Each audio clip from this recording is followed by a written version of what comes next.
ونستغفره ونعوذ بالله من شرور أنفسنا ومن سيئات أعمالنا من يهد الله فلا مضل له ومن يضلله فلا هادي له ونشهد أن لا إله إلا الله وحده لا شريك له ونشهد أن سيدنا وحبيبنا ومولانا محمدا عبده ورسوله الذي أرسله بالحق بشيرا ونذيرا وداعيا إلى الله بإذنه وسراجا منيرا فقد قال الله تعالى في كلامه المجيد وفرقانه الحميد أعوذ بالله من الشيطان الرجيم بسم الله الرحمن الرحيم إن الله وملائكته يصلون على النبي يا أيها الذين آمنوا صلوا عليه وسلموا تسليما اللهم سيدنا مولانا محمد وعلى آل سيدنا مولانا محمد প্রাণ খুলে মোহব্বতের সাথে পড়েন আল্লাহুম্মা সাইয়্যিদিনা মাওলানা মুহাম্মদ ওয়া আলা আলি সাইয়্যিদিনা মাওলানা মুহাম্মদ বালাগাল উলা বিকামালিহি كشف الدجى بجماله حسنت جميع خصاله صلوا عليه مشرق حب محمد مطلع ديوان ما مطلع خورشید شقاش سینه سوزان ما بلغ العلا بكماله كشف الدجى بجماله حسنت جميع خصاله صلوا عليه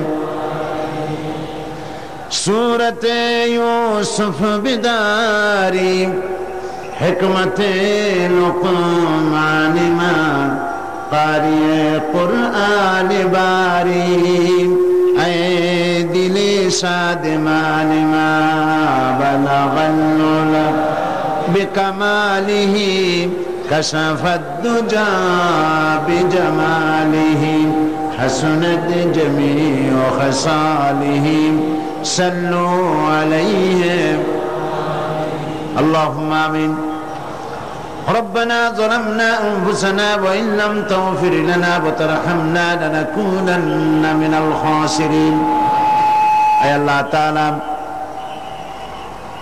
ইসলামী সমাজ কল্যাণ পরিষদ কর্তৃক আয়োজিত চট্টগ্রাম প্যারেড ময়দানে 5 দিন ব্যাপী তাফসীরুল কোরআন মাহফিলের আজকের এই দ্বিতীয় দিবসে পবিত্র এই রজনীতে কয়েকবার দরুদ ও সালাম পড়ে তোমার দরবারে হাত তুলেছি মেহেরবানি করে দরুদ ও সালাম টুকুন সোনার মদিনায় নবী পাকের রওজা মোবারকে পৌঁছে দাও तमाम পৃথিবীর মাটির নিচে যত মুমিন মুমিনাত শুয়ে আছেন তাদের আরো আর উপরে সওয়াব পৌঁছিয়ে দাও রব্বুল আলামিন এই মাহফিলের আয়োজন যারা করেছেন আর শোনার জন্য যারা এসেছেন কিয়ামতের দিন, মুসিবতের সময় এ মাহফিল আমাদের সকলের জন্য নাজাতের ওসিলা বানিয়ে দিও। ইয়া রব करम तू अगर करे वो बात दे जुबान को जो दिल पर असर करे। रब्बना तक़ब्बल मिन्ना इन्नका अंतस समीउल अलीम व तुब अलैना इन्नका अंतत तव्वाबुर रहीम। सुब्हान रब्बिका रब्बिल इज्जति अम्मा यसिफून व सलामुन अलल मुरसलीन वल्हम्दुलिल्लाहि रब्बिल आलमीन। जनाब सभापति अल्लामा हजरत मौलाना शमसुद्दीन साहेब मद्दिजुल्लुल आली, हजरात उलमाए किराम, सम्मानित श्रोत्री मंडली, पर्दार आड़ालेर मा ओ बोनेरा, अस्सलामु आलैकुम व रहमतुल्लाहि व बाराकातुहु।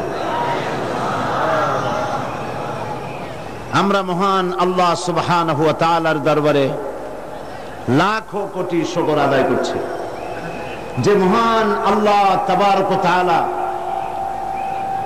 কোরআনে কারীমের আযীম মাহফিলে আমাদেরকে শরীক হওয়ার তৌফিক এনায়েত করেছেন। তার দরবারে শুকরগুজার হচ্ছি।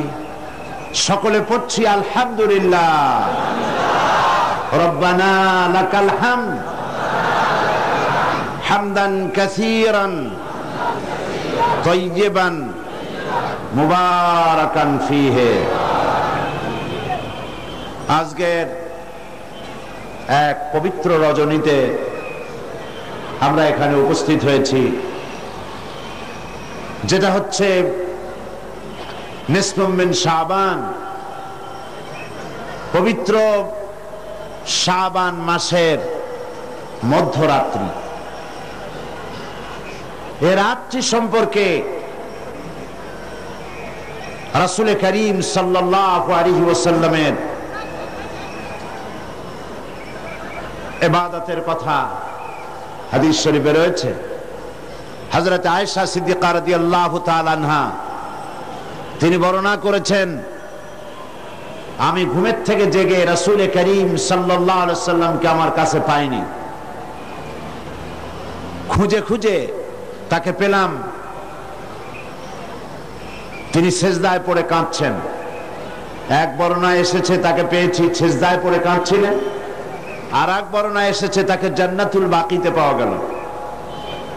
প্রশ্ন করা হলো, হে রাসূল, আপনি কাঁদছেন এবং দীর্ঘক্ষণ সেজদায় পড়ে আছেন।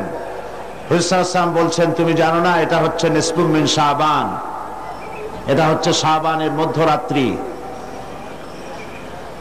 অর্থাৎ এটার থেকেই রমজান মুবারকের প্রস্তুতি পর্ব শুরু হয়। রাসূল করিম সাল্লাল্লাহু আলাইহি ওয়াসাল্লাম এই রাত থেকেই রমজান মুবারকের প্রস্তুতি গ্রহণ করতেন।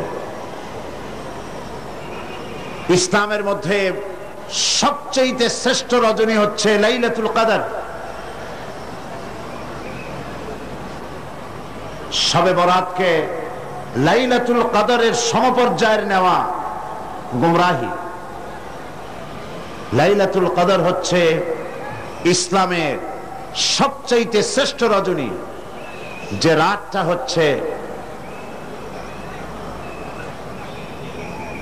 আল্লাহ পাকের কাছে অত্যন্ত পবিত্র, যে রাতটি হচ্ছে খায়রুম মিন আলফি শাহর, সেটা হচ্ছে লাইলাতুল কদর, লাইলাতুল মুবারক। আজকের রাত্রে একটি পবিত্র রাত। এ রাত্রে রাসূল সাল্লাল্লাহু আলাইহি ওয়াসাল্লাম কবর জিয়ারত করেছেন, নফল ইবাদত করেছেন, কাঁদাকাটি করেছেন। আমরাও আজকে আল্লাহ পাকের দরবারে ধর্ণা দেব। তবে প্রচলিত শবে বরাত যেটা করা হয়, রুটি তৈরি করা, হালুয়া তৈরি করা এবং এগুলি বিতরণ করা, এই রাত্রের জন্যই খাস করে নেওয়া, এটা সঠিক নয়। রুটি হালুয়া বিতরণ প্রত্যেক রাতেই হতে পারে, প্রত্যেক দিনই হতে পারে। কিছু বিদআত চালু হয়েছে এই রাতকে কেন্দ্র করে। চট্টগ্রামে এরকম হয়নি। বাজি ফোটানো হয়। আমি বুঝি না লাইলাতুল বারাতের সাথে বাজি ফোটাবার সম্পর্কটা কি। আল্লাহ পাক এই গুমরাহি থেকে, বিদআত থেকে আমাদেরকে হেফাজত করুন, আমরা বলি আমিন। আজ পবিত্র রজনীতে এর থেকে শ্রেষ্ঠ ইবাদত আর কি হতে পারবে যে আমরা আল্লাহ রাব্বুল আলামিনের কালাম, তার কোরআন থেকে আলোচনা করছি, বা জামাত নামাজ আদায় করেছি এবং করব ইনশাআল্লাহ। এবং এই লক্ষ জনতা আল্লাহ পাকের দরবারে ভিখারির মতো হাত উঁচু করব। আর কোরআনে কারীমের আলোচনার চাইতে শ্রেষ্ঠ মাহফিল, শ্রেষ্ঠ ইবাদত পৃথিবীর বুকে আর কিছু হতে পারে না। আমরা আজকে আমি আলোচনা করব, গতকাল ভূমিকা দিয়ে আমি শেষ করেছিলাম। আজকে আপনারা আরো আলোচনা শুনেছেন। আসলে তো এই আলোচনার কোনো শেষ নাই, আছে নাকি কোনো শেষ? আল্লাহ রাব্বুল আলামিন কোরআনে কারীমের ভিতরে বলেছেন, কুল লাহু কানাল বাহরু মিদাদান লিকালিমাতি রাব্বি লানাফিদাল বাহরু ক্বাবলা আন তানফাদা কালিমাতু রাব্বি ওয়ালাউ জিনা বিমিসলিহি মাদাদা। আল্লাহ পাক বলেন, নবী আপনি বলুন, আমার রবের কালামের ব্যাখ্যা করার জন্য, আমার রবের কালেমার ব্যাখ্যা লেখার জন্য তামাম পৃথিবীর সমস্ত পানিগুলি যদি কালি হয়ে যায়, আর যদি ওই পানিরূপ কালি দিয়ে আমার রবের কালেমার ব্যাখ্যা যদি লেখা শুরু হয়ে যায়, লিখতে লিখতে তামাম পৃথিবীর সমুদ্রের পানিগুলি সব শেষ হয়ে যাবে, আমার আল্লাহ পাকের কালিমার ব্যাখ্যা লেখা শেষ হবে না। হচ্ছে সেই কালামের পানি। যুগ যুগ ধরে লোকেরা শুনছে, শুনবে, শেষ নাই। এত শোনার পরেও কাঙ্ক্ষিত মানের অগ্রগতি, উন্নতি আমাদের হচ্ছে কি? কথা বোঝেন নাই বোধহয়, হচ্ছে না। যে পরিমাণ শুনছি সেই পরিমাণ আমল আমাদের মধ্যে হচ্ছে না। এ কথাটা ঠিক কিনা? এই মাহফিল আজ, এই লাইলাতুল, এই পবিত্র রাত্রে এত লোকের উপস্থিতি হয়েছে, নারী পুরুষ। একজন লোক কি বলতে পারবেন যে জীবনে আমি কোনো ওয়াজি শুনি নাই, কোনো তাফসীর আমি জীবনে শুনি নাই? পারবেন কেউ বলতে? পারবেন না। প্রত্যেক ব্যক্তি শুনেছেন। কেউ 10টা শুনেছেন, কেউ 20টা শুনেছেন, কেউ 100টা শুনেছেন। এবার চিন্তা করুন, কোন মাহফিলেই তো খারাপ কথা বলা হয় না। হাক্কানি আলেম যারা, হাক্কানি ওলামা, হাক্কানি পীর মাশায়েখ যারা, তারা সব সময় কোরআন হাদিস ভিত্তিক কথা বলেন। কোন মাহফিলে বলা হয় না যে চুরি করবেন অনেক সওয়াব পাবেন, মিথ্যা কথা বলবেন কিয়ামতে জাহান্নাম থেকে মুক্তি পাবেন, এরকম কথা বলে কেউ?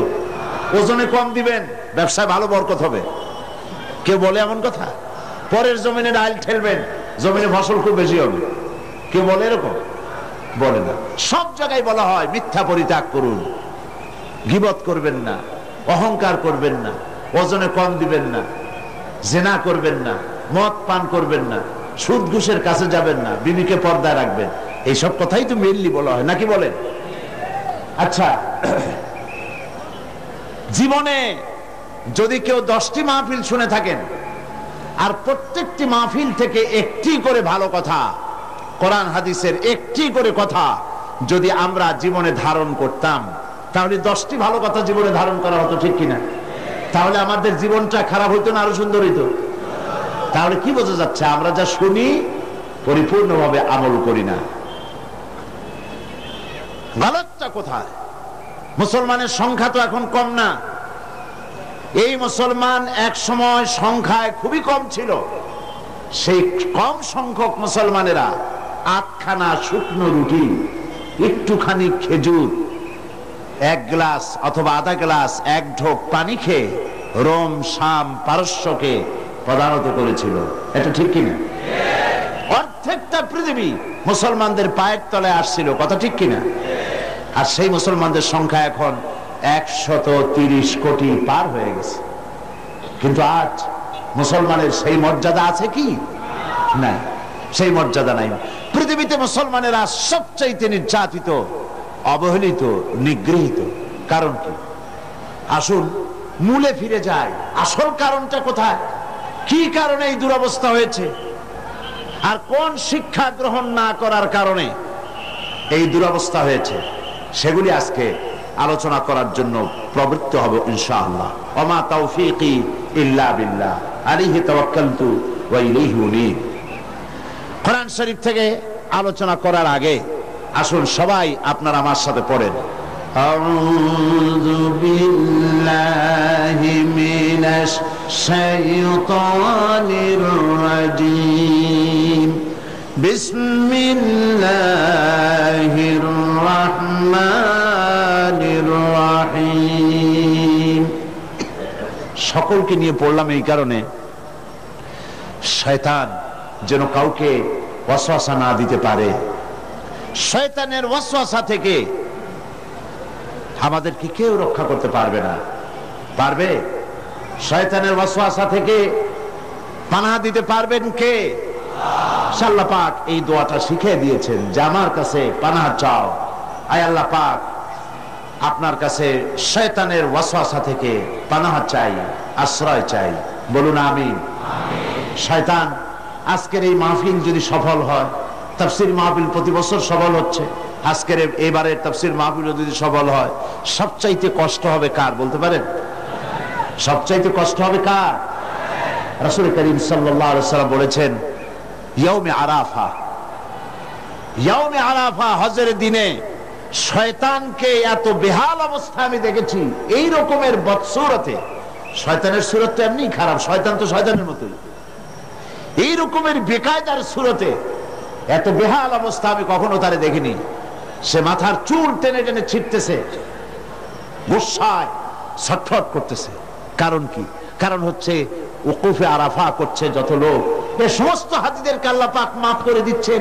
এত মানুষ আল্লাহ মাফ করতেছে, ওর কলিজা ফাটিয়া শেষ হয়ে যাচ্ছে।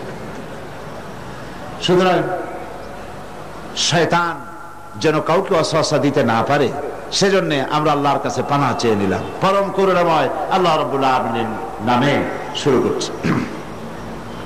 ইয়া আইয়ুহাল্লাযীনা আমানু হাল আদুল্লুকুম আলা তিজারাতিন তুনজিকুম মিন আযাবিন আলীম تؤمنون بالله ورسوله وتجاهدون في سبيل الله بأموالكم وأنفسكم ذلكم خير لكم إن كنتم تعلمون يغفر لكم ذنوبكم ويدخلكم جنات تجري من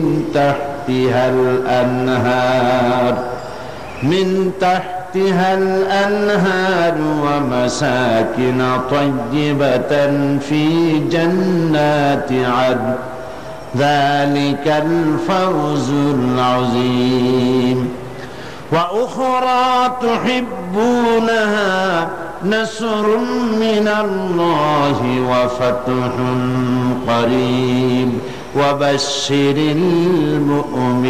المؤمنين صدق الله العظيم সূরা আস-সাফ দ্বিতীয় রুকু। আল্লাহ রাব্বুল আলামিন ঘোষণা করছেন, হে বিশ্বাসীরা, তোমরা যারা ঈমান এনেছো শোনো, আমি কি তোমাদের কেমন একটি ব্যবসার কথা বলবো না, যে ব্যবসায় তোমাদেরকে জাহান্নামের পীড়াদায়ক শাস্তি থেকে রক্ষা করবে? এরকম একটি ব্যবসার কথা কি আমি তোমাদেরকে বলবো না?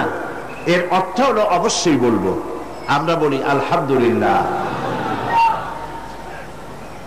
সে ব্যবসাটা কি? তুমিনুনা বিল্লাহ, আল্লাহর প্রতি ঈমান, রাসূলের প্রতি ঈমান, এবং আল্লাহর রাস্তায় মাল এবং জান দিয়ে জিহাদ করা।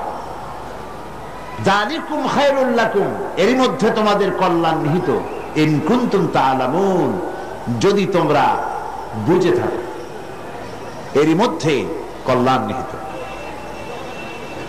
এই আয়াতে কারিমার উপরে আমরা আলোচনা করব ইনশাআল্লাহ।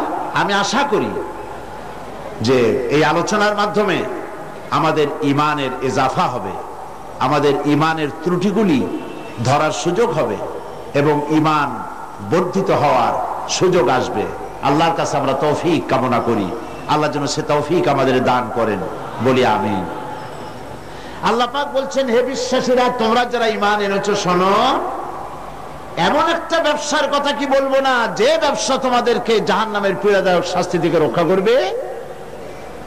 ব্যবসার কথা আল্লাহ পাক কেন বললেন? এই জন্য বলেছেন যে ব্যবসাটা এটা খুব হালকা পাতলা জিনিস না, সহজ জিনিস না। ব্যবসার জন্য মানুষের ঝুঁকি থাকে। ব্যবসা করতে গেলে তার মধ্যে কতগুলি জিনিস লাগে। 1 নম্বরে লাগে পুঁজি, 2 নম্বরে লাগে শ্রম, 3 নম্বরে লাগে মেধা এবং চিন্তা।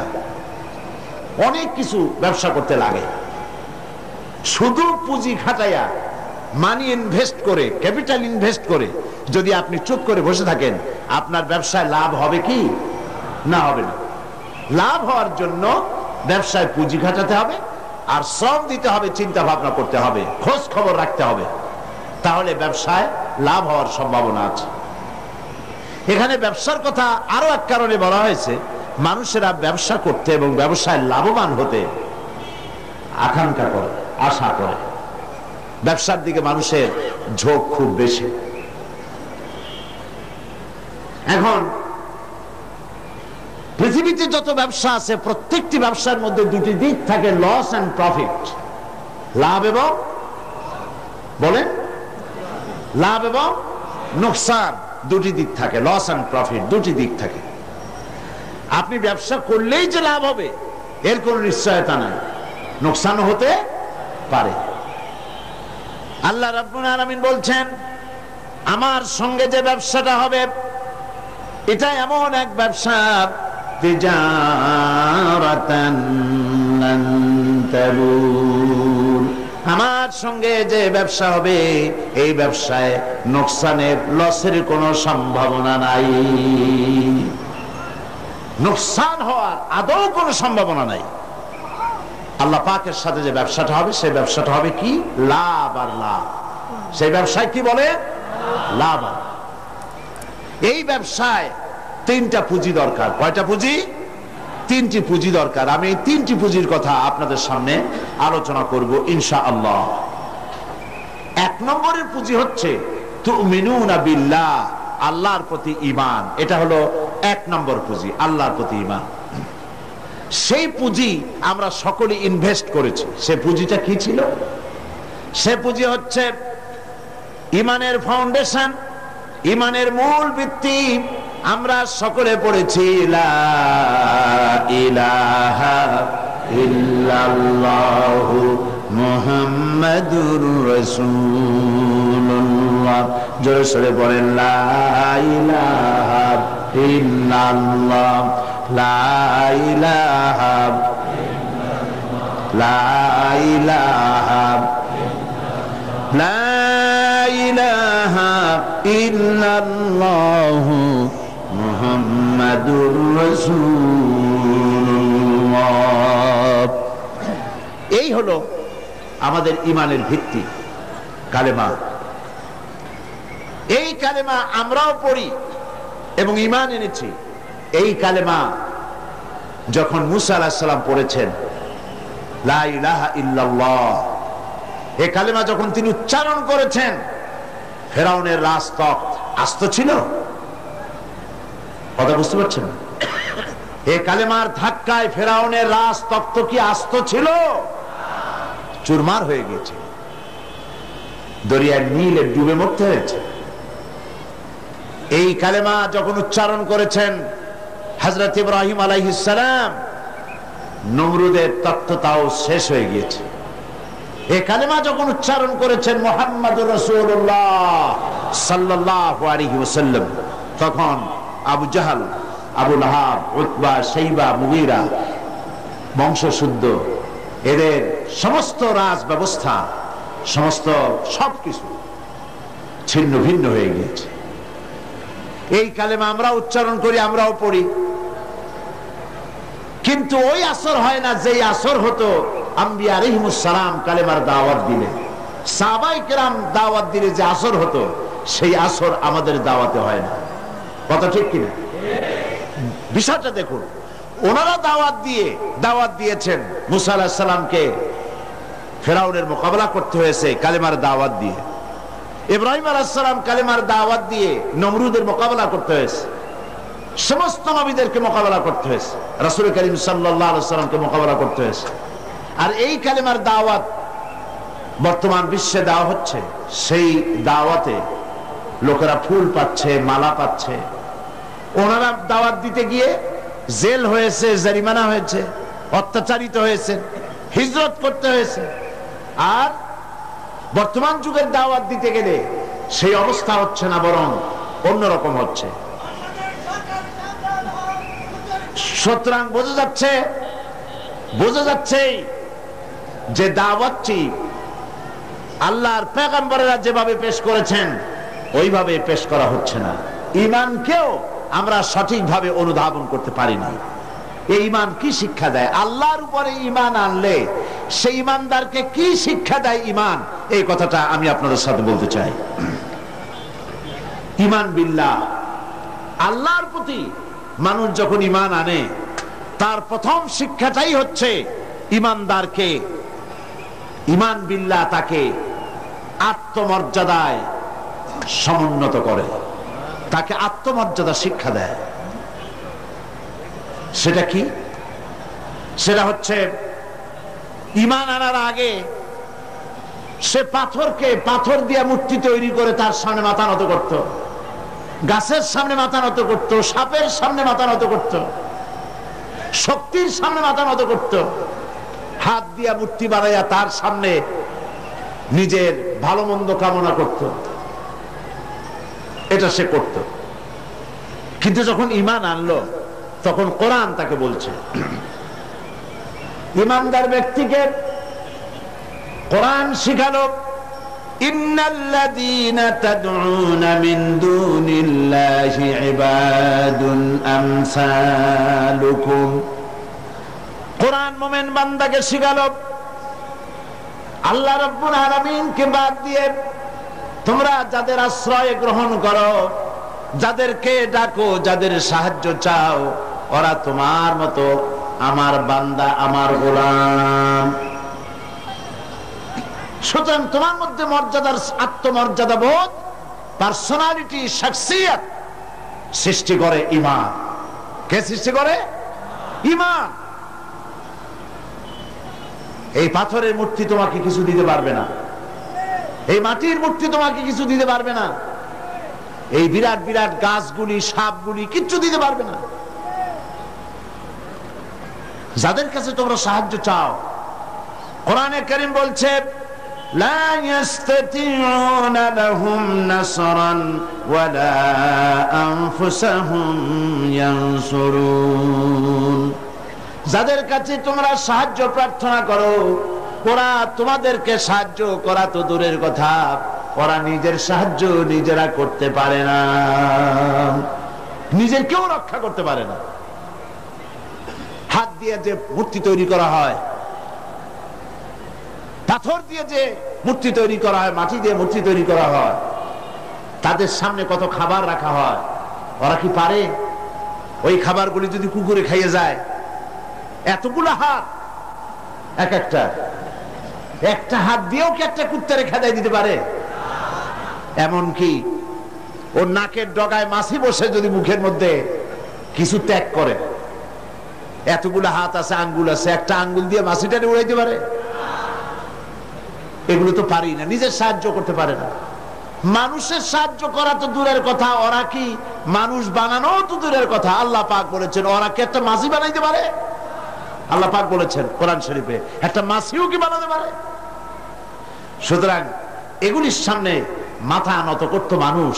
ঈমান তাকে শিক্ষা দিল, তাকে আত্মমর্যাদায় সমুন্নত করে দিল, পার্সোনালিটি দিল যে সাহায্য কারো কাছে চাইতে পারবে না। ওরা নিজেরাই, যার কাছে সাহায্য চাও নিজের সাহায্য ওরা নিজেরা করতে পারে। রাসূল করিম সাল্লাল্লাহু আলাইহি সাল্লামের কাছে এক মুশরিক এসেছিল একটা ভাঙা মূর্তি নিয়ে। হুজুর জিজ্ঞেস করেছিলেন যে তোমার এই মূর্তিটা ভাঙা কেন? সে বলেছিল যে এই মূর্তিটি, এটি তো আমার দেবতা, আমি এর পূজা করি এবং আমি যেন কোনো বিপদে না পড়ি সেই জন্য এর সাথে রাখি। প্রতিমধ্যে পেশাবের প্রয়োজন হলো তো তাকে এক পাশে দাঁড় করায় রেখা আমি আমার কাজ সেরে এসে দেখি এর শরীর, সমস্ত শরীরটা ভিজা। তো ভাবলাম কোনো বরকতের পানি হবে। তো সে বলল যে এটা আমি চাটে খাওয়া আরম্ভ করলাম। তো চাটে খেতে গিয়ে দেখি যে কেমন দুর্গন্ধ লাগে। তো চিন্তা হলো বরকতের পানি দুর্গন্ধ হবে কেন, এরকম এসিডের মতো ঝাঁঝ ঝাঁঝ হবে কেন? দূরে তাকায় দেখলাম একটা কুকুর দাঁড়িয়ে আছে আর তার নিচের থেকে পানির ফোঁটা টপকাচ্ছে। তখন বুঝলাম কি বরকতের পানি এটা। বললো মেজাজটা খুব খারাপ হয়ে গেল। এরপরে বললাম তুই নিজেরই সাহায্য করতে পারো না, কুত্তার পেশাব দিয়ে বাঁচাইতে পারো না, আমার বাঁচাবি কেমনে? রাগ করে দিলাম এক আছাড়, বাইরে গেল ঠ্যাং, কোমর টোমর ভাঙ্গা সারা। হাদিস শরীফ এসেছে হুজুর সাল্লাল্লাহু আলাইহি ওয়াসাল্লাম তখন হেসেছিলেন। সে হাসিতে হুজুর সাল্লাল্লাহু আলাইহি ওয়াসাল্লামের দন্ত মোবারক বিকশিত হয়েছিল, দেখা দিয়েছিল। হুজুর বললেন আমার কাছে কেন এসেছো? মুশরিক ব্যক্তি বলছেন আমি আমার জীবনের ভুল বুঝতে পেরেছি, আমার ভুল বুঝতে পেরেছি, আমি আর অন্ধকারে থাকতে চাই না, আমি ইসলাম কবুল করতে এসেছি। আল্লাহর নবী তারে শেখালেন পড়ো লা ইলাহা ইল্লাল্লাহু মুহাম্মাদুর রাসূলুল্লাহ। আল্লাহ ছাড়া কোনো ইলাহা নাই, আইনদাতা নাই, বিধানদাতা নাই, এবং তিনি হচ্ছেন সমস্ত শক্তির উৎস। আজকে শক্তির উৎস বলা হয় জনগণকে।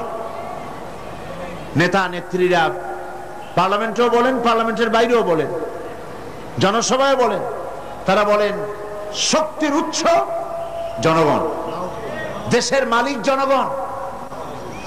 আল্লাহ পাক বলছেন লিল্লাহি মা ফিস সামাওয়াতি ওয়া মা ফিল আরদ, আসমান এবং জমিনের একচ্ছত্র মালিকানা কার? আল্লাহ। আল্লাহর নাম নিলে কি লজ্জা করে? গুনাহ হবে? তো জোরে বলতে পারেন না কেন? আসমান এবং জমিনের একচ্ছত্র মালিকানা কার? সার্বভৌমত্বের মালিক আল্লাহ। আর ওরা বলছে সার্বভৌমত্বের মালিক হলো জনগণ। সম্পূর্ণভাবে মুশরিকানা কথা, শিরক, এই ধারণা পোষণ করা। দেশের মালিক জনগণ নয়, এটা মিথ্যে কথা, বাজে কথা। এবং জনগণ কখনো ক্ষমতার উৎস হতে পারে না। আল্লাহ পাকের কোরআন শরীফের সাথে সম্পূর্ণ বিপরীতমুখী কথা। আল্লাহ পাক কি বলছেন? আল্লাহ রাব্বুল আলামিন বলছেন আন্নাল কুওয়াতা লিল্লাহি জামিআ, সমস্ত ক্ষমতা একচ্ছত্র মালিক, ক্ষমতার উৎস কে? আল্লাহ সুবহানাহু ওয়া তাআলা, তিনি হচ্ছেন ক্ষমতার মালিক। আল্লাহ পাক আরো বলেন ওয়ামা লাকুম মিন দুনিল্লাহি মিন ওয়ালিয়্যিন ওয়ালা নাসীর, তোমাদের জন্য আল্লাহ ছাড়া কোনো সাহায্যকারী নাই এবং তিনি একমাত্র, তিনি ছাড়া তোমাদের কোনো পৃষ্ঠপোষক নাই, সাহায্যকারীও কেউ নাই, পৃষ্ঠপোষকও কেউ না। কত রাষ্ট্র শাসক গোমরাহ বেদাতপন্থী ফকিরদের কাছে গিয়ে মুরিদ হইল, ক্ষমতা যখন চলে গেল সে বেদাতপন্থী ফকির তারে বাঁচাইতে পারলো না। আমি নাম নিলাম না। আমাদের দেশেও এবং আমাদের দেশের বাইরেও, পার্শ্ববর্তী দেশেও মুসলমান রাষ্ট্র শাসক বেদাতি ফকির, বেসরা ফকির, এদের কাছে গিয়েছে, মুরিদ হয়েছে এবং মনে করেছে উনি আমার বাঁচাইবে, ক্ষমতা টিকায় রাখবে। ক্ষমতা যখন চলে গেল ফকিররা তার দিকে তাকায় থাকলো, নিজে ফকির, ওরে দেবে কি? ও নিজেই তো ফকির। ওয়াল্লাহু গানি ওয়াল্লাহুল গানিয়্যু ওয়া আনতুমুল ফুকারা। কেবলমাত্র বেনিয়াজ কে? যিনি কারো মুখাপেক্ষী নন, আর সব ফকির। সুতরাং তোমাদের কোনো পৃষ্ঠপোষক নাই, আল্লাহ ছাড়া কোনো বন্ধু নাই, ওলি নাই, মনিব নাই, কেউ নাই সাহায্যকারী। কে ছাড়া? এবার দেখুন আল্লাহ রাব্বুল আলামিন তার হাবিবকে লক্ষ্য করে বলছেন, ওয়া ইন ইয়ামসাসকাল্লাহু বিদুররিন ফালা কাশিফা লাহু ইল্লা হুয়া ওয়া ইউরিদকা বিখাইরিন ফালা রাদ্দা লিফাদলিহি। আল্লাহ পাক বলছেন, আল্লাহ যদি তোমার কোনো অকল্যাণ করতে চান, তোমাকে যদি কোনো বিপদে ফেলতে চান, তাহলে সেই বিপদ থেকে তোমাকে কেউ রক্ষা করতে পারবে না। আর আল্লাহ যদি তোমাকে কোনো ফজল ও করম করতে চান, অনুগ্রহ করতে চান, সে অনুগ্রহ প্রত্যাহার করারও ক্ষমতা কারো নাই। সুবহানাল্লাহ। এ কথা কাকে বলা হচ্ছে? আল্লাহ পাক বলছেন তার রাসূলকে। আল্লাহ যদি আপনার কোনো অকল্যাণ করেন, আল্লাহ যদি আপনার কোনো বিপদ দেন, সেই বিপদ থেকে আপনাকে কেউ রক্ষা করতে পারবে না। সুবহানাল্লাহ বলবেন না? আর আল্লাহ পাক যদি আপনাকে কোনো কল্যাণ দিতে চান, সেই কল্যাণ থেকে আপনাকে কেউ ফিরাইতে পারবে না। এই বিশ্বাস মনের মধ্যে রাখুন। এটাই হচ্ছে ঈমান। ঈমান বিল্লাহ, আল্লাহর প্রতি ঈমান। এই শিক্ষা আমাদেরকে দেয়। আমাদের কপাল পুড়ছে কেন? কপাল পুড়েছে তো এই কারণে, আল্লাহকে ছেড়ে দিয়ে মানুষ মাজারে গিয়ে সেজদা দিয়েছে, কবরে গিয়ে সেজদা দিয়েছে, বেশারা ফকিরদের কাছে গিয়েছে। তাসাউফ একটি মহান বিষয়, একটি পবিত্র বিষয়। এই বিষয়টাকে ব্যবসায় পরিণত করা হয়েছে এবং তাওহীদের কনসেপশন ক্লিয়ার না থাকার কারণে শিরক এবং বিদআত চরমভাবে বেড়েছে। মানুষ এগুলির কাছে গিয়ে সাহায্য কামনা করেছে, যার ফলে আল্লাহ পাক নারাজ হয়েছে। মুমিন ব্যক্তি ঈমান বিল্লাহ, মুমিন ব্যক্তিকে এই ট্রেনিং দেয়, সে আত্মমর্যাদা সম্পন্ন হবে। সে কখনোই কারো কাছে হাত পাতবে না, তার মর্যাদা এত বাড়বে। সে রিস্কের ব্যাপারে, মানুষ তো রুজিটারই একটু বেশি, রুজি না হইলে বাঁচবে কি করে, রিস্কের জন্যই সে সংগ্রাম করে। হক কথা বলতে গলা আটকে আসে। এই কথাটা যদি বলি তাহলে আর যদি দাওয়াত না হয়, এই কথাটা যদি বলি তাহলে যদি চাকরি না থাকে, এই কথাটা যদি বলে ফেলি তাহলে যদি জেলে যাই, এইসব হীনমন্যতায় পেয়ে বসে যারা ঈমান বোঝে নাই। আর ঈমান যাদের উপলব্ধি হয়েছে, ঈমানের বুঝ যাদের এসেছে, ঈমান তাদেরকে শিক্ষা দিয়েছে, রিস্কের জন্য হক কথা বলা থেকে বিরত থেকো না, কারণ রিস্কের মালিক কে? আল্লাহ রাব্বুল আলামিন বলেছেন, ইন্নাল্লাহা হুয়ার রাজ্জাকু যুল কুওয়াতিল মাতিন। নিশ্চয়ই যেন আল্লাহই হচ্ছেন মহান রিজিক দাতা, নিরঙ্কুশ শক্তির অধিকারী। রিস্কের মালিক হচ্ছেন তিনি। খেতে দেওয়ার মালিক কে বলেন? সবাই বলেন মালিক কে? কাজী হক কথা বলতে আপত্তি কোথায়? এই মসজিদে চাকরি না থাকে আরেক মসজিদে হবে, এই মাদ্রাসায় চাকরি না থাকে আরেক মাদ্রাসায় হবে। এই চাকরি ছাড়া আল্লাহ আপনারা খাওয়াইতে পারবে না, এটা বিশ্বাস করেন নাকি? তাহলে হক কথা বলতে আপত্তি কোথায়? হক কথা বলার লোকের সংখ্যা কমে গিয়েছে, কথা ঠিক কিনা? হক কথা বলা হচ্ছে না বলেই তো সাহস পাচ্ছে ইসলাম বিরোধীরা, সাহস পাচ্ছে নাস্তিক আর মুরতাদেরা। আল্লাহ রাব্বুল আলামিন কোরআনে কারীমের মধ্যে বলেছেন, ওয়ামা মিন দাব্বাতিন ফিল আরদি ইল্লা আলাল্লাহি রিজকুহা। এই পৃথিবীর বুকে এমন কোন বিচরণশীল জীব নাই যেই জীবের রিস্কের দায়িত্ব আমি আল্লাহ বা নিজ হাতে উঠায় নেই নাই। বিশ্বাস হয় না? এত বড় কথা, সমস্ত প্রাণীর রিস্কের দায়িত্ব কার হাতে? কার হাতে? আমার দেশে সরকার আছে, পৃথিবীর প্রত্যেকটা দেশে সরকার আছে, আছে না? সরকারবিহীন দেশ আছে কিনা আমি জানি না, সব দেশেই সরকার আছে। আর প্রত্যেকটা সরকারের ফরেন মিনিস্টার আছে, হোম মিনিস্টার আছে, তারপরে ফুড মিনিস্টার আছে, এগ্রিকালচার মিনিস্টার আছে, আছে না? মন্ত্রণালয় আছে না? এর মধ্যে একটা মন্ত্রণালয় হলো খাদ্য মন্ত্রণালয়, ঠিক কিনা? এই খাদ্য মন্ত্রণালয় একজন মন্ত্রীও আছে, আছে না? খাদ্য মন্ত্রণালয়ের একজন মন্ত্রী আছে, একটা সরকার আছে। তারপরেও মানুষ না খাইয়ে মরে, মরে কিনা? না খাইয়ে মরে কিনা?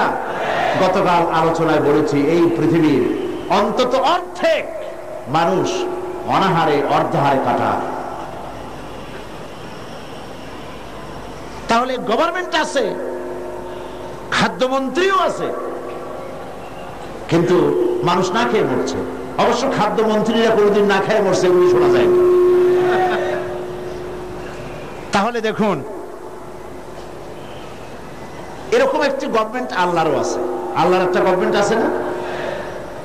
সেই আল্লাহর যে গভর্নমেন্ট, সেই সরকার, আল্লাহর যে সরকার, সেই সরকারের এরকম কোন মন্ত্রণালয়, কোন বিভাগকে ভাগ করে আলাদা আলাদা মন্ত্রণালয় তৈরি করা হয় নাই। সবটার মালিক কে? এখন আপনারা একটা কথার জবাব দেন, এই পৃথিবীতে মানুষ বেশি না ছাগল, গরু, পাখি, পোকা, মাকড়, স্থল প্রাণী, জলচর প্রাণী, স্থলচর প্রাণী, উভচর প্রাণী, এই প্রাণীগুলি বেশি না মানুষ বেশি? কারা বেশি? কারা বেশি? প্রাণী জগৎ বেশি। তাহলে আমাদের সরকারগুলি, পৃথিবীর সরকারগুলি প্রত্যেকটা আলাদা আলাদা সরকার, এবং তাদের দেশের উৎপাদন আছে, এক্সপোর্ট ইম্পোর্ট, বিভিন্ন রকমের ব্যবসা বাণিজ্য আছে। সব কিছু থাকা সত্ত্বেও মানুষ না খেয়ে মরে। আর আল্লাহর যে সরকার, সেই সরকারটার দিকে তাকিয়ে দেখুন তো, এই অসংখ্য পাখি আকাশে ওড়ে। গত বছর 50,000 পাখি সাইবেরিয়ায় না খেয়ে মারা গেছে, এরকম কোন রিপোর্ট পাওয়া গেছে? অন্তত 40,000 লোট্টাফিশ না খেয়ে মরে ভাসে উঠছে চট্টগ্রামের কর্ণফুলীতে। এরকম কোন আপনারা কোন নমুনা পেয়েছেন? আপনার সুন্দরবনের ভেতরে হাজার হাজার বাঘ আর হরিণ ক্ষুধার জ্বালায় না খেয়ে মারা গেছে, এরকম কোন রিপোর্ট পাওয়া গেছে? পাওয়া যায় না। কারণ এই গভর্নমেন্ট কে চালায়? আল্লাহ পাক চালায়। সকলকে খেতে দেন, সকলকে খেতে দেন। আল্লাহ রাব্বুল আলামিন বলছেন, وَكَأَيٍّ مِّن دَابَّةٍ لَّا تَحْمِلُ رِزْقَهَا اللَّهُ يَرْزُقُهَا وَإِيَّاكُمْ। কোন জীবই নিজের সঙ্গে খাদ্য সংগ্রহ করে নিয়ে আসে নাই। সমস্ত জীবের খাদ্য আমি সরবরাহ করি, তোমাদেরকেও আমি খাদ্য সরবরাহ করি। খেতে দেওয়ার মালিক কে? আল্লাহ পাক। এই জমিন থেকে আল্লাহ পাক খাদ্য দিচ্ছেন, আকাশ থেকে খাদ্য দিচ্ছেন। আমাদের রিস্ক এই জমিনে নয়, আমাদের রিস্ক কোথায়? আসমানে। আসমান থেকে আল্লাহ পাক রিস্কের ব্যবস্থা করে থাকেন। সুতরাং ঈমান প্রথম যে শিক্ষাটা দিল, ঈমান বিল্লাহ প্রথম যে শিক্ষাটা দিল, সেই শিক্ষাটা হলো এই যে আমি আমার মাথা নত করতে পারবো না, আমার আত্মমর্যাদা সৃষ্টি হবে ব্যাপারে যে আমি পৃথিবীর কোন মন্ত্রীর গোলাম নই, কোন প্রেসিডেন্টের গোলাম নই, কোন পীর বুজুর্গের গোলাম নই, কোন মানুষের গোলাম নই। আমি গোলাম কেবলমাত্র কার? জোরে বলুন। সে আল্লাহ পাকের গোলাম, যার হাতের মুঠায় সমস্ত প্রাণীর জীবন। তিনি আমাকে খেতে দেন, তিনি আমাকে পড়তে দেন, তিনি আমাকে সাহায্য করেন, তিনি আমাকে বিপদ থেকে বাঁচান। ঈমান। 2 নম্বরে ঈমান বিল্লাহ মানুষকে যে শিক্ষা দেয়, সে শিক্ষাটা হচ্ছে মুমিনকে নিরহংকার বানায়। সুবহানাল্লাহ বলেন। মুমিন ব্যক্তির ভিতরে কোনো অহংকার জায়গা পাবে না। সে বিনয় হবে, বিনম্র হবে, নিরহংকার হবে। কারণ হচ্ছে আল্লাহ পাক তাকে বলেছেন, ওয়া হুয়াল কাহিরু ফাওকা ইবাদি। আল্লাহর কর্তৃত্ব থেকে বেরিয়ে আসার ক্ষমতা কোন মানুষের নাই। আল্লাহ পাক বলেছেন, ইয়া মা'শারাল জিন্নি ওয়াল ইনস, হে পৃথিবীর মানুষেরা আর জিনেরা, ইন ইসতাতা'তুম আন তানফুযু মিন আকতারিস সামাওয়াতি ওয়াল আরদ, যদি সম্ভব করতে পারো আমার আকাশের নিচের থেকে, আমার জমিনের উপর থেকে বেরিয়ে যাও। আল্লাহ পাক বলেন, ফানফুযু লা তানফুযুনা ইল্লা বিসুলতান, কখনোই সম্ভব হবে না আমার আকাশের নিচ থেকে, আমার জমিনের থেকে বেরিয়ে যাওয়া। সুতরাং আমার কর্তৃত্ব থেকে বেরিয়ে যাওয়ার কোনো উপায় নাই, আমার কর্তৃত্বের মধ্যেই থাকতে হবে। সেই জন্য কোন অহংকার মুমিন বান্দার মধ্যে হতে পারে না। কিসের অহংকার করবেন? স্বাস্থ্যের অহংকার করবেন। কতটা স্বাস্থ্যের মালিক হয়েছেন, আল্লাহ পাক যদি ইচ্ছে করেন তাহলে ডায়রিয়া দিয়ে দিন, এমন ডায়রিয়া হবে। ডায়রিয়া কি খুব শক্ত না পাতলা? ডায়রিয়া পাতলা, যত বেশি পাতলা হয় কয় স্ট্রং ডায়রিয়া। এই পাতলা জিনিস কেমনে স্ট্রং হয় আল্লাহ জানে। এমন স্ট্রং ডায়রিয়া হলো সলিমুদ্দি কোথায় খুঁজেও পাওয়া যায় না, স্বাস্থ্যের মালিক। সুতরাং স্বাস্থ্যের বড়াই করবেন না, বিদ্যার বড়াই করবেন। কত বড় বিদ্যা অর্জন করেছেন, টাকার বড়াই করবেন, কত টাকার মালিক হয়েছেন। আল্লাহ পাক যদি ব্রেনের মধ্যে টিউমার দিয়ে দেন, ব্লাডের মধ্যে ক্যান্সার দিয়ে দেন, আল্লাহ পাক যদি হার্টের মধ্যে মারাত্মক কোন রোগ দিয়ে দেন, সারা পৃথিবী বিক্রি করবেন, ঔষধের পয়সা হবে না। আপনি তো জানেন না কত বড় নিয়ামত ভোগ করছেন। প্রতি মুহূর্তে শ্বাস ফেলছেন, শ্বাস গ্রহণ করছেন, নিঃশ্বাস ফেলছেন, শ্বাস গ্রহণ করছেন। এটা কি নিয়ামত নয়? বলেন, এটা কি নিয়ামত নয়? এই নিয়ামতটা আপনি বুঝেন না। এই নিয়ামতটা বোঝার জন্য যার শ্বাসকষ্ট আছে, শ্বাসকষ্টের রোগী আছে না, বোঝেন তো? শ্বাসকষ্টের রোগীর কাছে গিয়ে জিজ্ঞেস করেন, সে বলতে পারবে একটা শ্বাসের দাম কত। সুবহানাল্লাহ বলবেন না? সুতরাং আল্লাহ পাকের এই নিয়ামত, অর্থের নিয়ামত দিয়েছেন আল্লাহ পাক। অর্থের বড়াই করো না, স্বাস্থ্যের বড়াই করো না, বিদ্যার বড়াই করো না, ক্ষমতার বড়াই করো না। এই ক্ষমতা দেওয়ার মালিক আল্লাহ, আর সিনায় নেওয়ার মালিকও আল্লাহ পাক। মানুষ বোঝে না, মানুষ বোঝে না, ক্ষমতায় পাগল হয়ে বসে এবং সিংহাসনের চতুর্দিকে স্ক্রু নাট দিয়ে টাইট দিতে থাকে, যাতে কখনো এই চেয়ার ছাড়া না লাগে। চেয়ারের হাতল দুই হাত দিয়া ধরিয়া, দুই পাও দিয়া পায়ের সাথে ব্যাট দিয়ে পেঁচাইয়া মজবুত হয়ে বসে থাকে, নড়বই না। কিন্তু থাকতে তো পারবে না। কি বলেন? পণ্ডিত জওয়াহরলাল নেহেরু পাগলা গারদ দেখতে গিয়েছিলেন।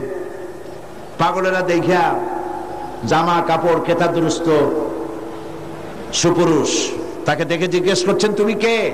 তিনি বললেন, আমি ভারতের প্রধানমন্ত্রী, আমার নাম পণ্ডিত জওয়াহরলাল নেহেরু। পাগলেরা বলছো, আমরাও যখন এখানে আসছিলাম এই তোমার মতো এরকমের লম্বা লম্বা কথা আমরাও বলতাম। থাকো কিছুদিন আমাদের সাথে, তোমার গরম মাথাও ঠান্ডা হয়ে যাবে। কাজী ক্ষমতায় যারা থাকে, ক্ষমতায় গিয়ে আল্লাহর ক্ষমতাকে ভুলে যায়, জনগণকে ধোঁকা দেয়।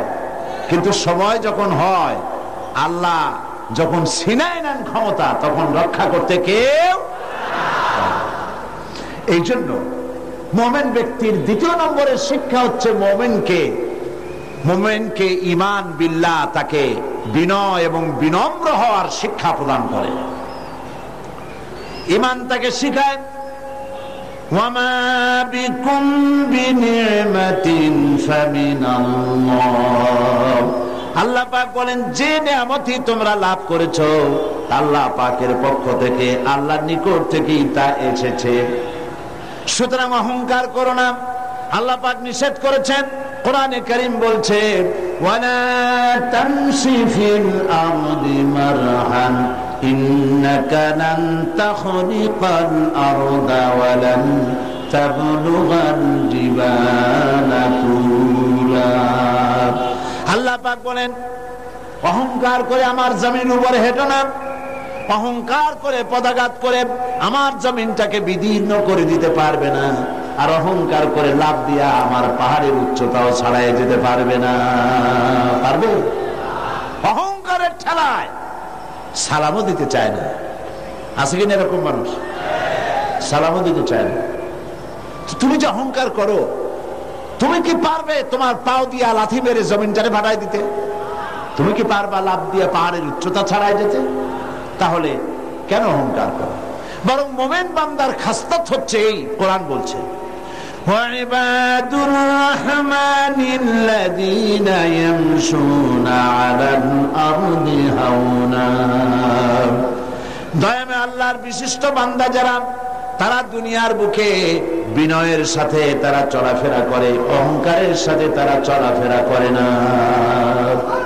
এটা হলো ঈমানের শিক্ষা। এই শিক্ষা কি আমরা গ্রহণ করব? আল্লাহ যেন কবুল করেন, বলেন আমিন। আমরা কেউ যেন অহংকার না করি, কখনো না, কখনো যেন অহংকার আমাদের মধ্যে জায়গা না পায়। কিবর, অহংকার, আত্মম্ভরিতা কবিরা গুনাহ, এর থেকে আল্লাহ পাক আমাদেরকে রক্ষা করুন, বলি আমিন। হাদিসে কুদসিতে এসেছে, আল্লাহ পাক বলেছেন অহংকার, কিবর, এটা হচ্ছে আমার চাদর। যে ব্যক্তি কিবর করে, অহংকার করে, সেজন্য আমার চাদর নিয়ে টানাটানি করে। নাউজুবিল্লাহ! কত বড় গোস্তাখ, বেয়াদব! আল্লাহ চাদর নিয়ে টানাটানি করে, নাউজুবিল্লাহ। এটা হচ্ছে 2 নম্বরের শিক্ষা। ঈমান এই শিক্ষা প্রদান করে একজন মুমিনকে। আল্লাহর প্রতি যে ঈমান আনে, তার প্রথম শিক্ষা, সে আত্মমর্যাদা সম্পন্ন ব্যক্তিত্ব হবে, আল্লাহ ছাড়া কারো সামনে হাত পাতবে না। সুবহানাল্লাহ। 2 নম্বরে সে বিনয় হবে, বিনম্র হবে, নিরহংকার হবে। আর 3 নম্বরে আল্লাহর প্রতি ঈমান ঈমানদারকে নির্ভীক বানায়। সুবহানাল্লাহ। যে ব্যক্তি ঈমানদার হবে সে নির্ভীক হবে, সে কাউকে ভয় পাবে না।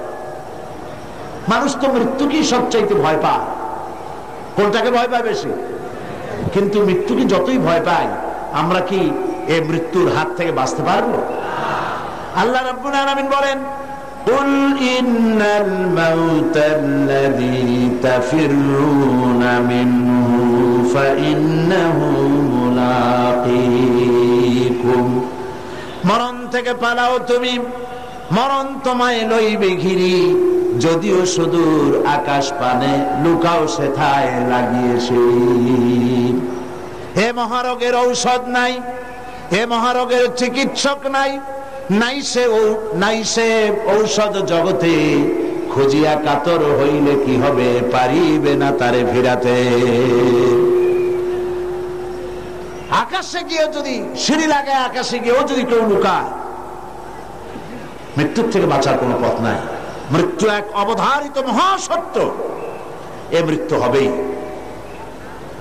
সুতরাং এই ক্ষণস্থায়ী জীবনকে কেন সেই অনন্ত জীবনের জন্য উৎসর্গ করে দিবেন? অর্থাৎ মৌতকে ভয় পেয়ে, মৃত্যুর ভয় করে মানুষ হক কথা থেকে বিরত থাকবে না, হকের দাওয়াত দিতেই থাকবে। যেহেতু মৃত্যু তার নির্ধারিত সময় আসবেই। এই মৃত্যুর হাত থেকে যখন, এটি সবচাইতে বড় কথা বলি, রাসূল করিম সাল্লাল্লাহু আলাইহি ওয়াসাল্লামের চাইতে শ্রেষ্ঠ মানুষ আকাশের নিচে জমিনের উপরে হয়েছে কখনো? হবে কখনো?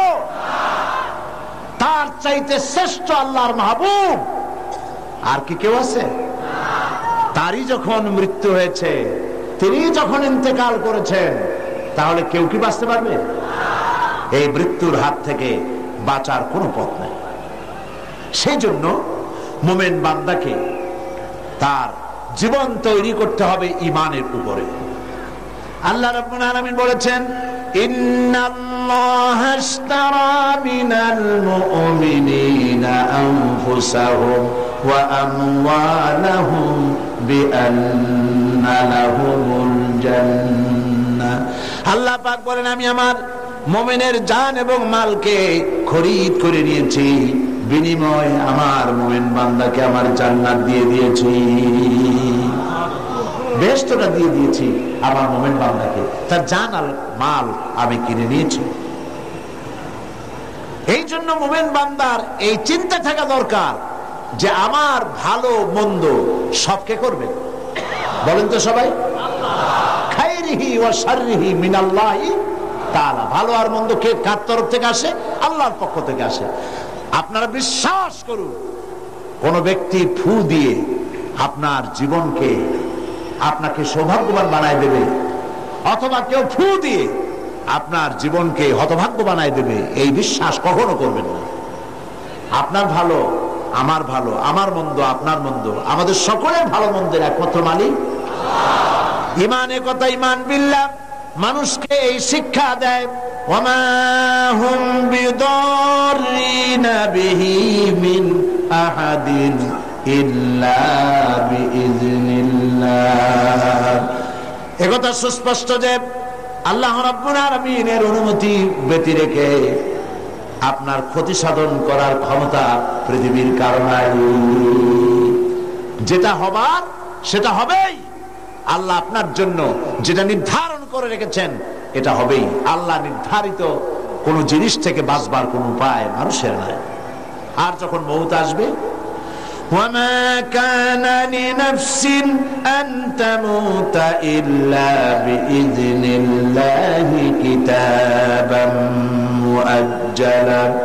কোন প্রাণী আল্লাহর অনুমতি ছাড়া মরতে পারবে না, যেহেতু তার সুস্পষ্ট কিতাবের মধ্যে লেখা রয়েছে নির্ধারিত সময় ছাড়া কোন জায়গায়, কোন মাঠে, কোন জায়গায় মানুষের মৃত্যু হবে কেউ জানে না, নির্ধারিত কিতাবের মধ্যে তা লিপিবদ্ধ রয়েছে।